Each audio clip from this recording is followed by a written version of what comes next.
बच्चा हमारा चुप है, हाँ। तो क्या वो अंदर से चीख तो नहीं रहा? बाज का बाहर से चुप बच्चे अंदर से ज़ारो कतार चीख रहे होते हैं। इससे बताने का मकसद ये इस जुमले का कि बाज़ का उनके अंदर इतने सदमे, इतने दुख, इनकी परेशानियां, इतने मसाइल, एहसास कमतरी इतना होता है कि वो अंदर तो रो रहे होते हैं, बाहर शो नहीं कर रहे होते। उन्होंने एक डिफेंस मैकेनिज्म ये इख्तियार किया कि वो खामोश हो जाते हैं, चुप हो जाते हैं। अच्छा, ये बड़े भी करते हैं बाज़ का, जब वो देखते हैं कि वो अपने घर के माहौल को या दफ्तर के माहौल को ठीक नहीं कर सकते तो वो खामोश हो जाते हैं, साइड पे हो जाते हैं, कम को हो जाते हैं। फितरतन भी कुछ लोग ऐसे होते हैं, कुछ कहते हैं यार मुझे क्या ज़रूरत है इसमें आने की। बच्चा इससे भी ज़्यादा सेंसिटिव होता है, इससे हसास होता है, लिहाजा उस वक्त उसको ज़्यादा ज़रूरत है बच्चे को बात करने की, कम्युनिकेशन ना तोड़ें उससे। ऐसे पेरेंट्स क्या करते हैं, जैसे आपने अभी कहा, वो कहते हैं वो जी ये कम ही बोलता है, शर्मीला रहता है, ज़्यादा जिक्र नहीं करता, इसके भाई बहन बड़ी बातें ये नहीं करता।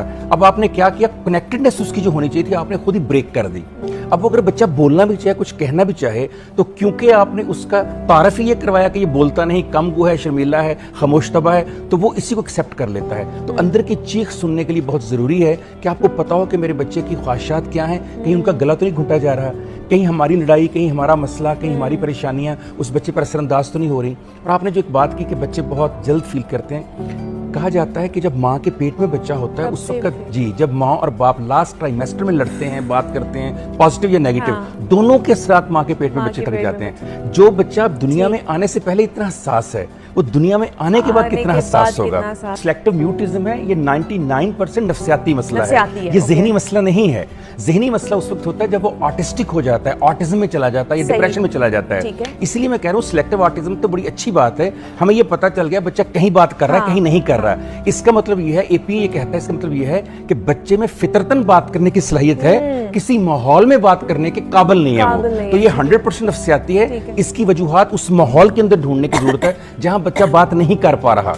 और इसका 100% इलाज जो है वो होता है एनिमल असिस्टेड थेरेपी से। एनिमल असिस्टेड थेरेपी यानी ऐसे बच्चों को अगर आप कोई कैट ले दें, डॉग ले दें, हॉर्स ले दें, कोई पेट ले दें, तो उससे बहुत असरात होते हैं, बच्चे उनसे बात करके सीखते हैं। दूसरा होता है आर्ट थेरेपी। ऐसे बच्चों को आप पेंटिंग कराएं, ड्राइंग कराएं, ड्रामों में हिस्सा लें, गाने की प्रैक्टिस करवाएं, म्यूजिक सिखाएं, कोई इंस्ट्रूमेंट सिखाएं, आर्ट की कोई भी फॉर्म हो। तीसरा इसका होता है प्ले थेरेपी। ऐसे बच्चों के साथ मैक्सिमम गेम्स खेलें, जो भी आप इंडोर हो, आउटडोर हो तो बहुत अच्छी बात है, अदरवाइज इंडोर गेम्स खेलें। चौथा होता है कॉग्निटिव बिहेवियर थेरेपी। पेरेंट्स का काम है कि उसके बिहेवियर को जो अच्छा, जब वो बात करे तारीफ करें, देखो बेटे ने कितनी अच्छी बात की, अच्छा बेटा आपका क्या ख्याल है। रिस्पॉन्सिबिलिटी शिफ्ट कर दें उसके ऊपर, कामों में उससे दिलचस्पी लेनी शुरू कर दें और उससे पूछ के काम करना शुरू कर दें। और कोई चीज खरीदनी है उससे कि बेटा आप खरीद दोगे, देने हैं पैसे बेटा आप दोगे, बाजार जाना है बेटा आप सिलेक्ट करोगे। तो जब इस तरह रिस्पॉन्सिबिलिटी आप देंगे बच्चे को, तो स्लोली बच्चा जो है वो सिलेक्टिव ऑटिज्म से निकल आएगा और जो उसकी नेचुरल टेंडेंसी है उसके